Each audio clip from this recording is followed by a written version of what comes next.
Be me, Marcus, 34. I own a small furniture repair shop on the edge of town, nothing glamorous. Mostly scratched dining tables, broken chair legs, old cabinets with water damage, and people asking if I can make something look like it did before their kids discovered markers. I like work where the problem is visible. A cracked joint is a cracked joint. A stripped screw is a stripped screw. You do the repair properly or you do not. That kind of life suited me. Slow mornings in the shop, coffee on the workbench, sawdust in my boots, a radio playing quietly in the corner. I was never a loud guy. I never needed the biggest room or the loudest opinion. I just wanted a stable life with someone who understood that peace is not boring. For a while, I thought I had that with my wife, Elena.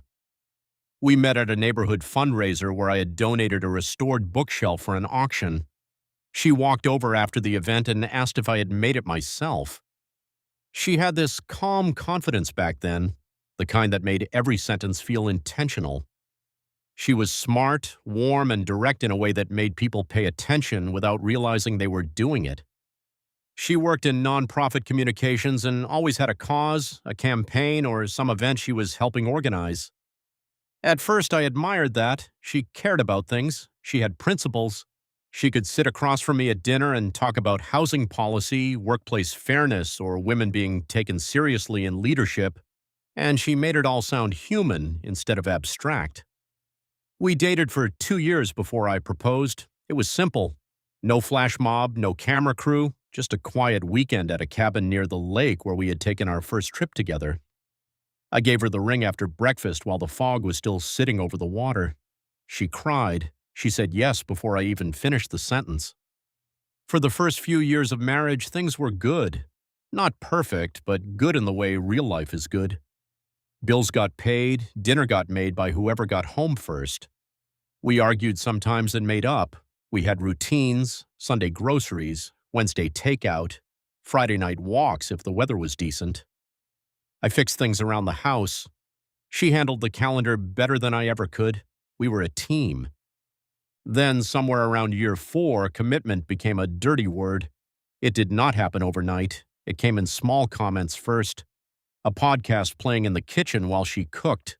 A book on the coffee table about dismantling traditional relationship structures. A friend of hers named Tessa, who had recently left her husband and started describing marriage as legalized emotional captivity. At first, I did not think much of it. People go through phases. People read strange books. People get intense about ideas for a few months and then remember laundry still exists. But Elena did not come back down. She started saying things like marriage was historically designed to control women. She said rings were symbols of ownership. She said the expectation of lifelong commitment was rooted in patriarchal entitlement. I remember looking down at my own wedding band while she said that. It was the same ring she had placed on my finger while crying happy tears. I asked if she felt controlled by me. She sighed like I had missed the entire point. She said it was not about me personally, it was about the structure. That became her favorite phrase, the structure. If I asked a direct question, she made it about the structure. If I asked what she actually wanted, she said I was centering myself. If I said marriage had always meant loyalty to me, she said loyalty was often just fear with better branding. I tried to stay patient. I really did. I listened. I asked questions. I read a few of the articles she sent me, even though most of them seemed written by people who had never enjoyed a peaceful Saturday morning with another human being. Then she started bringing it into our marriage in practical ways. She stopped calling me her husband at social events. She introduced me as her partner. I did not mind the word itself, but I noticed the correction was always sharp when someone else said husband. A woman from her office once said, "Your husband seems nice." Elena smiled tightly and said, "Partner, actually, we are trying to move away from ownership language." The woman looked embarrassed. I stood there holding 2 paper plates and feeling like I had accidentally become an exhibit. At home, I asked her why the word bothered her so much. She said husband came with assumptions. She said it made people think she belonged to me. I told her nobody who had ever seen our house would think I was the one issuing commands. She did not laugh. That was when I knew the lightness was going out of us. A few months later, she told me she wanted us to stop using anniversary language. She said celebrating marriage annually reinforced the idea that permanence was the goal. I said permanence had been the point. She looked at me with this sad, disappointed expression and said, "That is exactly the problem." I started keeping notes after that, not because I was planning some grand courtroom speech, just because the changes were becoming too strange to trust my memory. I wrote down dates, things she said, agreements we made, things she later denied saying. I kept the notes in a small notebook in the top drawer of my workbench. The first major rule came on a Tuesday night after dinner. She sat across from me with tea in both hands and told me we needed to redefine our relationship.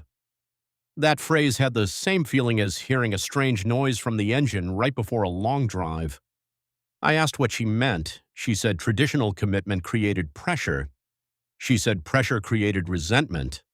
She said resentment created emotional labor. She said she needed freedom from the oppressive expectation that she would always choose me automatically. I waited for the part where she explained what that meant in normal human words. Eventually it came. She wanted to stop making long-term promises. No language about forever, no assumptions about exclusivity being sacred, no expectation that every major decision had to prioritize the marriage. I asked if she wanted an open relationship. She immediately said no. Then she said she wanted space to explore relational autonomy. I asked again if that meant dating other people. She said my fixation on sexual access proved how deeply I had internalized patriarchal possession. That was her checkmate phrase. Any direct question became possession, any concern became insecurity, any boundary became control. So I stopped arguing and asked her to write down exactly what she wanted. She looked surprised. I said if we were changing the terms of our marriage, I wanted the terms in writing so I would not misunderstand them. She said that was cold. I said it was clear. 2 days later, she handed me a printed page titled Relationship Autonomy Framework. I still remember the title because it sounded like something a consulting firm would charge $12,000 to ruin your life with. The framework said neither partner owed the other automatic priority. It said emotional and romantic independence should be respected without guilt. It said commitment should be renewed freely in the moment rather than assumed permanently. It said language implying ownership, obligation, or exclusivity should be avoided. I read it twice. Then I asked one question. Do these rules apply to both of us? She blinked. Then she said, "Of course." I said, "Okay." That was the moment she relaxed. She thought she had won. She thought I had accepted a smaller role in my own marriage. She smiled and said she was proud of me for being willing to evolve. I folded the paper, put it in my drawer, and changed exactly one thing. I stopped acting married in all the ways she said were oppressive. Not cruelly, not dramatically, just precisely. When she had a fundraiser on a Friday night and asked if I could leave work early to help set up tables, I asked if she was requesting support or assuming automatic priority. She stared at me. I reminded her that automatic priority had been identified as a coercive expectation. She said this was different. I asked where the difference was written. She got angry and said I was weaponizing her language. I said I was respecting it. When her car needed new brake pads and she assumed I would spend Sunday fixing it, I gave her the number of a mechanic I trusted. She said, "You always do my brakes." I said I used to, back when practical devotion was part of our marriage. She said I was being petty. I said I was being autonomous. That word tasted strange in my mouth, but I used it anyway. When her mother came to visit and asked why I was not wearing my wedding ring, Elena looked at me like I had slapped her. I calmly said we were moving away from ownership symbols. Her mother looked at Elena. Elena turned red. The ring was not lost. It was in a small wooden box on my dresser, right next to the printed framework. That night, Elena told me I had humiliated her. I asked why it was humiliating for people to know about values she had proudly explained to me. She said I made it sound ugly. I said I only made it sound accurate. The strangest part was how quickly she missed the very thing she had called oppressive. She missed me checking in when I was going to be late. She missed me automatically saving her a plate. She missed me planning weekends around her events. She missed me introducing her as my wife with quiet pride. She missed my loyalty most when it stopped arriving without being requested. But she could not admit that. Instead, she said I was emotionally withdrawing to punish her. I told her I was giving her the non-assumptive partnership she asked for. The house became polite. That was the worst kind of bad. No screaming, no broken dishes, just polite distance sitting in every room like dust. Then Tessa entered the story more directly. Tessa was Elena's divorced friend, the one who treated every married woman like a hostage who had not yet read the pamphlet. She started coming over more often. They would drink wine in the kitchen and talk loudly enough for me to hear from the living room. Tessa said men only valued commitment when it benefited them. Elena said I was struggling with her liberation. Tessa said that was because men panic when women stop being property. I was sanding an old oak chair in the garage at the time. I remember pausing with the sandpaper in my hand and thinking that property usually does not pay half the mortgage. A week later, Elena told me she wanted a trial separation inside the house. She said we should live as independent adults sharing space. Separate bedrooms, separate schedules, no expectation of emotional availability, no default couple activities. She said this would help us release codependent patterns. I asked how long. She said 90 days. Apparently 90 days is the official measurement unit of relationship sabotage. I agreed. Again, she seemed relieved. Again, she mistook compliance for defeat. I moved into the guest room that night. I did not slam doors. I did not make speeches. I carried my clothes down the hallway in 2 trips and set my alarm for 6. The next morning, I woke up early and went for a run before opening the shop. I had not run consistently in years. By the end of the first week, my sleep improved. By the end of the second, I had cleaned the garage, reorganized my tools, and started taking evening orders again. By the end of the first month, I realized the house felt less like a home and more like a waiting room. So I stopped waiting. I started going to a small diner near the shop for breakfast on Saturdays. That was where I met Rachel. She was not some dramatic fantasy woman who appeared with perfect timing and movie lighting. She was a regular customer at the diner who worked as a veterinary technician and always sat at the counter with a book. The first time we talked, it was because the leg on her stool wobbled, and I mentioned that the floor was not the problem. She laughed and asked if I diagnosed furniture in public often.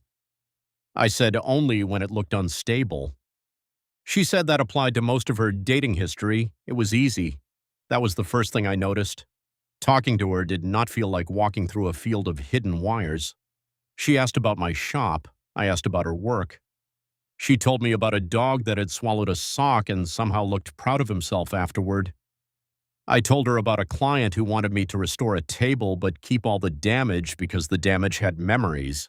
We did not exchange numbers that day. We just talked for 20 minutes and went back to our lives. The next Saturday, she was there again, then the next one. After a few weeks, she asked if I was married because she had noticed the pale mark where a ring used to be. I told her the truth. I said legally yes, practically no, and emotionally somewhere in the paperwork. She appreciated the honesty. She said she did not date men who were still entangled. I respected that. That should have been the end of it. But something about that boundary made me trust her more. She did not try to pull me away. She did not flirt harder because I was unavailable. She simply said, "Get your life clean first." That sentence stayed with me, so I did. At the end of the 90 days, Elena asked for a check-in. She looked different from how she had at the beginning, less triumphant, more tired. We sat at the kitchen table where so many strange declarations had been made. She said she thought the separation had taught us a lot. I said it had. She said maybe we could start rebuilding in a healthier way. I asked what that meant. She said we could resume closeness without going back to patriarchal assumptions. I asked if she wanted commitment. She hesitated.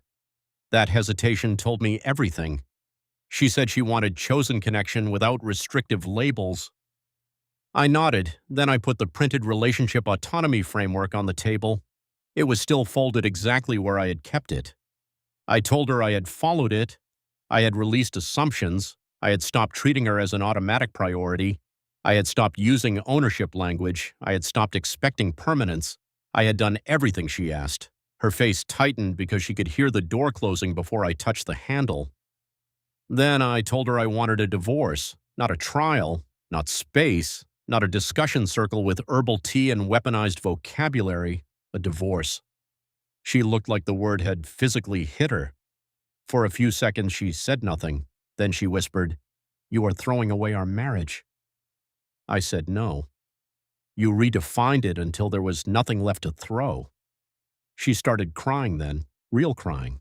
Not performative, not strategic, just shock leaving the body through the eyes. She said she never wanted this. I said I had asked her many times what she wanted. She said I was supposed to fight for us. I said fighting for us had been classified as control. She said I was being cruel. I said I was being consistent.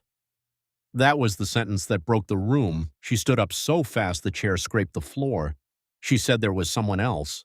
Not because there was, but because she needed the story to make sense. I told her there was no affair. I told her I had met someone, but nothing had happened because that woman respected marriage more than my own wife did. That made Elena go very still. She asked her name. I said it did not matter. She said it obviously mattered. I said it would matter after the divorce. The next few weeks were ugly in a quiet way. Elena tried everything. First, she tried moral language. She said I was abandoning a woman for becoming conscious of oppression. Then she tried romantic language. She said we had history. Then she tried practical language. She said divorce would be expensive. Then she tried panic. She asked if I still loved her. I told her love was not the same as volunteering to be demoted inside my own life. The paperwork moved forward. I rented a small place above a closed print shop 3 blocks from my workshop. It smelled faintly like old paper and rain, but it was mine. I moved my tools, my clothes, my books, and the little wooden box with my ring inside. The first night there, I ate takeout on the floor because I had not bought a table yet. For a furniture guy, that felt ridiculous. But I slept better than I had in months. After the divorce was finalized, I waited. Not because Elena deserved some ritual pause, but because I wanted to know I was choosing from peace, not from damage. Rachel and I started with coffee, then dinner, then a long walk through a street market where she bought a chipped blue bowl because she said imperfect things were more interesting when they were still useful. There was no ideological maze, no tests disguised as boundaries, no lectures about how wanting reliability made me primitive. If Rachel did not like something, she said it plainly. If she appreciated something, she said that plainly too. 6 months later, I introduced her to my friends. A year later, I proposed. Not because I needed to prove I had moved on, not because I wanted to hurt Elena, because I wanted a wife, because commitment was not oppressive to me. It was the shape love took when it stopped auditioning. I proposed in my shop after closing. I had built a small walnut table for her apartment, and inside one drawer was the ring. She opened it, looked at me, and immediately started crying. Then she said yes. No speech about ownership. No lecture about institutions. Just yes. A week after our engagement, Elena found out. I still do not know who told her. Maybe a mutual friend. Maybe social media. Maybe the universe just has a taste for timing. She called me from a number I had not blocked because I did not recognize it. Her voice sounded thin. She asked if it was true. I said yes. She asked how I could commit to another woman after saying I felt trapped. I told her I never said commitment trapped me. She did. Silence. Then she said, "So you were capable of being that man?" I said, "I was always that man." That was the part she could not survive. Not that I had changed. Not that I had become cold. Not that I had been secretly afraid of commitment. I had been fully capable of devotion the entire time. I had simply stopped giving it to someone who treated it like a cage until another woman received it like a gift. Elena started crying. She said Rachel was getting the version of me she had built. I said no. Rachel was getting the version of me Elena had tried to dismantle and failed to destroy. That sounded harsher than I intended, but it was accurate. Elena said she made a mistake. She said Tessa had filled her head with things. She said she had been scared of losing herself. I told her I understood fear. I told her I did not understand punishing the one person who had been standing beside her. She asked if there was any chance for us. I looked around my apartment, at the simple table I had made for myself, at the running shoes by the door, at the quiet life I had rebuilt one clean decision at a time. Then I said no, not angrily, not triumphantly, just no. She whispered that I was choosing another woman over my wife. I corrected her gently. You stopped wanting to be my wife long before I stopped being your husband. She hung up. A few months later, Rachel and I got married in a small ceremony behind her parents' house. Nothing extravagant, wooden chairs on grass, string lights, her father trying not to cry and failing badly. My best friend giving a speech that was mostly jokes about me owning 7 clamps for every possible emotional situation. When Rachel walked toward me, I felt no fear, no sense of being trapped, no invisible chain tightening around my throat. I felt calm. I felt chosen. I felt like a man standing exactly where he meant to stand. During the vows, Rachel said commitment was not a loss of freedom to her. She said it was the freedom to stop wondering where home was. I nearly lost it right there. I put the ring on her finger. She put one on mine. This time, when I looked down at it, I did not see ownership. I saw agreement. I saw responsibility. I saw peace made visible in a circle of metal.